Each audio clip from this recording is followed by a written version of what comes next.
The blueprint for the Miami Dolphins' first-round strategy in the 2026 NFL Draft is completely shifting right before our eyes. Elite offensive tackles are suddenly flying off the board in the top 10, which means a generational defensive talent might unexpectedly slide right to pick 11. Are we staring down the barrel of a draft day disaster, or the greatest twist of fate this franchise could ask for? Before we unravel this incredibly fascinating draft board, please take just one brief moment to hit that like button, share this video with the community, and subscribe to the channel so we can continue bringing you the best coverage all season long.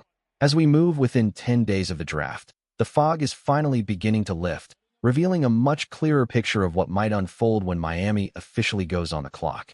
For months, a specific group of premium prospects has been heavily linked to the Dolphins. However, if you look closely at the most recent projections from the industry's absolute top-tier insiders, a compelling and somewhat nerve-wracking narrative is taking shape. It appears highly likely that the most coveted offensive lineman will vanish before pick 11. But rather than viewing this as a setback, we have to recognize the beautiful ripple effect it creates.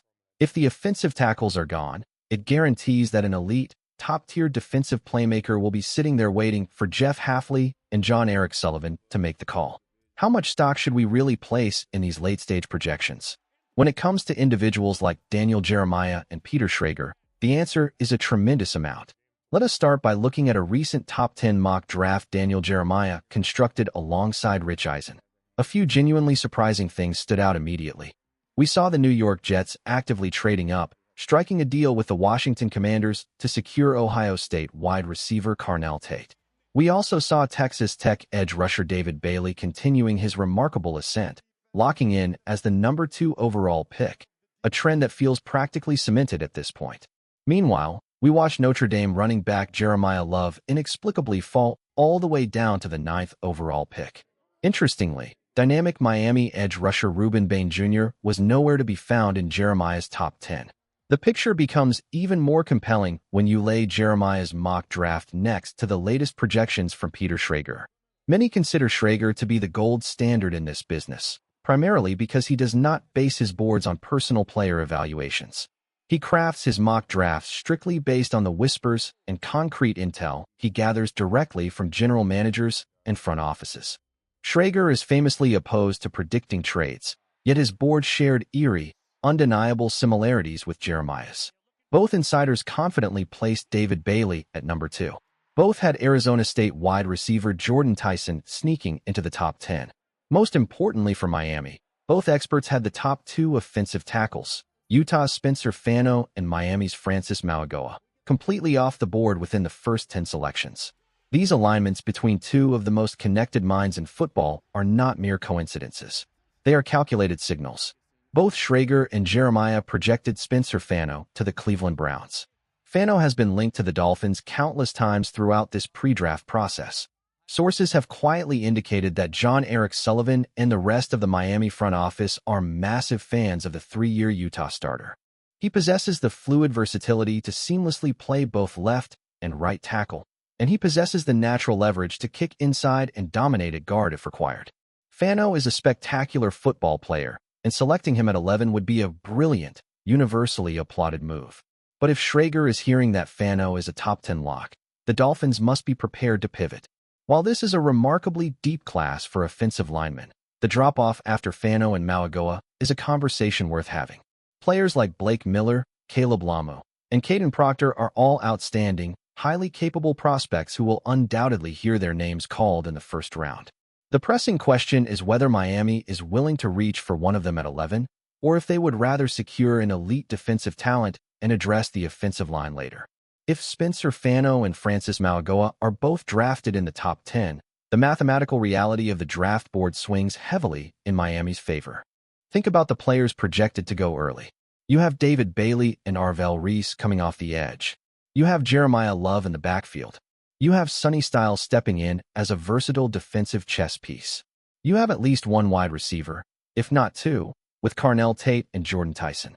Add Fano and Mauigoa, and suddenly, the top 10 is entirely saturated. This practically guarantees that one of 3 premier defensive superstars will slide to pick 11. Ohio State safety Caleb Downs, Miami edge rusher Reuben Bain Jr., or Virginia Tech and LSU cornerback Mansoor Delane. The Dolphins have legitimate, pressing needs at all three of those positions. Positional value often dictates that a team should lean toward a premium edge rusher like Bain. But if you strip away the positional labels and simply grade the pure football talent, Caleb Downs is the ultimate prize. He is a transformative, field-tilting safety who could anchor this secondary for the next decade. If the draft falls this way, securing either Downs or Bain would be an absolute masterstroke by the front office. However, the conversation becomes incredibly intricate when we discuss Mansoor Delane. The coaching staff clearly has a deep affection for him. Jeff Hafley actually recruited Delane out of high school during his tenure at Boston College. The team met with him formally at the scouting combine and even brought him in for a top 30 private visit. But there is a glaring, unavoidable issue that cannot be ignored. Historically, this defensive scheme demands a very specific physical prototype at the cornerback position. They prefer players who are 6'1" or 6'2", possessing long, sweeping wingspans and towering frames. As phenomenal as Delane's tape and production were at both Virginia Tech and LSU, he is fundamentally undersized for what Miami traditionally desires. Yes, he possesses blazing speed, clocking an official 4.38 in the 40-yard dash, but his smaller stature is a terrifying variable when projecting his success against the massive, physical receivers in this league. This brings us to a crucial crossroads, and we need to hear your voice on this. If Mansoor Delane is sitting there at pick 11, do you draft him despite the size concerns, or do you pass? Type D for draft or P for pass down in the comments below. We want to know where this community stands. Even if an elite defensive player falls to 11, there is still a very real possibility that Miami prioritizes the offensive line, recognizing it as the foundation of any championship roster.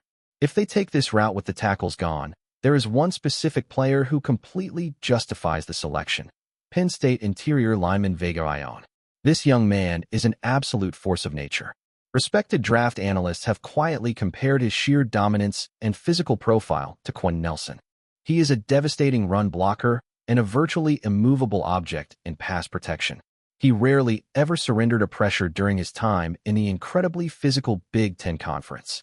We know that Miami's front office has a historical affinity for drafting collegiate tackles and moving them inside, valuing positional flexibility above all else.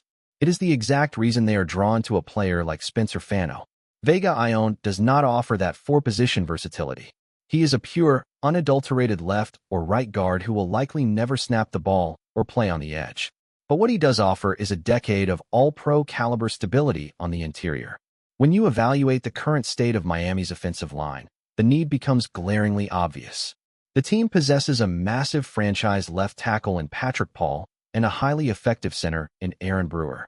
While Austin Jackson's long-term future at right tackle remains a topic of debate, the undeniable truth is that Miami currently lacks a dominant, starting-level left or right guard. There is optimism that Jamari Salyer or Jonas Savainia will take significant steps forward this season, but adding Vega Ioane transforms the entire identity of the offense. You draft Ioane, immediately anchor him at right guard, and allow Salyer and Savainia to fiercely compete for the left guard vacancy. Suddenly, a glaring weakness becomes a formidable strength. Finally, let us address the one scenario that should be completely off the table. The Dolphins simply cannot afford to draft a wide receiver at pick 11, regardless of how tempting players like Jordan Tyson or Mekhi Lemon might be. Tyson is a magnificent talent. His route running and pure receiving skills are arguably the best in this entire class, potentially even surpassing Carnell Tate. But his extensive injury history is a massive, glowing red flag that a team with championship aspirations cannot ignore with a premium pick. More importantly, this wide receiver class is historically deep.